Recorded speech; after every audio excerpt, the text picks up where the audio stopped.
ಬೆಳಗಾವಿ ನಗರದ ಮೊಂಡೋಳಿ ರಸ್ತೆಯ ಭಾಗ್ಯೋದಯ ಬಡಾವಣೆಯಲ್ಲಿ ವಾಸವಾಗಿರುವಂತಹ ವಕೀಲೆ ಪೂಜಾ ಸಂಜಯ್ ಕಾಕತ್ಕರ್ ಪಾಟೀಲ್ ಇವರ ಮನೆಯ ಮೇಲೆ ಅಪರಿಚಿತ ದುಷ್ಕರ್ಮಿಗಳು ಗುಂಡಿನ ದಾಳಿಯನ್ನು ನಡೆಸಿರುವಂತಹ ಘಟನೆ ಆತಂಕಕ್ಕೆ ಕಾರಣ ಆಗಿದೆ. ಏಪ್ರಿಲ್ 24ನೇ ತಾರೀಕು ಮಧ್ಯಾಹ್ನ ಸುಮಾರು 2:30 ವೇಳೆಗೆ ದುಷ್ಕರ್ಮಿಗಳು ಮನೆಯ ಮೊದಲ ಮಹಡಿಯ ಕಿಟಕಿಯನ್ನ ಗುರಿಯಾಗಿಸಿ ಗುಂಡು ಹಾರಿಸಿ ಪರಾರಿಯಾಗಿದ್ದಾರೆ. ಈ ಸಮಯದಲ್ಲಿ ಕೋಣೆಯಲ್ಲಿ ಓದ್ತಾ ಇದ್ದಂತಹ 15 ವರ್ಷದ ಪುತ್ರಿ ಸಂಸ್ಕೃತಿ ಅದೃಷ್ಟವಶಾತ್ ಪ್ರಾಣಾಪಾಯದಿಂದ ಪಾರಾಗಿದ್ದಾರೆ.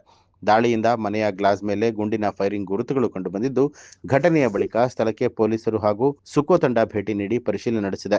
ಗುಂಡು ತಗುಲಿರುವಂತಹ ಗ್ಲಾಸ್ ಅನ್ನ ಫಾರೆನ್ಸಿಕ್ಸ್ ಪರೀಕ್ಷೆಗಾಗಿ ಕಳಿಸಲಾಗಿದೆ.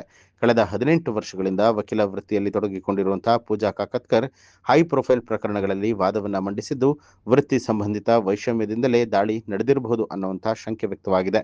ಈ ಸಂಬಂಧ ಬೆಳಗಾವಿ ಗ್ರಾಮಾಂತರ ಪೊಲೀಸ್ ಠಾಣೆಯಲ್ಲಿ ಭಾರತೀಯ ಆಯುಧ ಕಾಯ್ದೆ 1959ರ ಸೆಕ್ಷನ್ 27(1) ಅಡಿಯಲ್ಲಿ ಪ್ರಕರಣ ದಾಖಲಾಗಿದ್ದು, ಆರೋಪಿಗಳ ಪತ್ತೆಗೆ ಪೊಲೀಸರು ಶೋಧ ಕಾರ್ಯವನ್ನ ಮುಂದುವರೆಸಿದ್ದಾರೆ.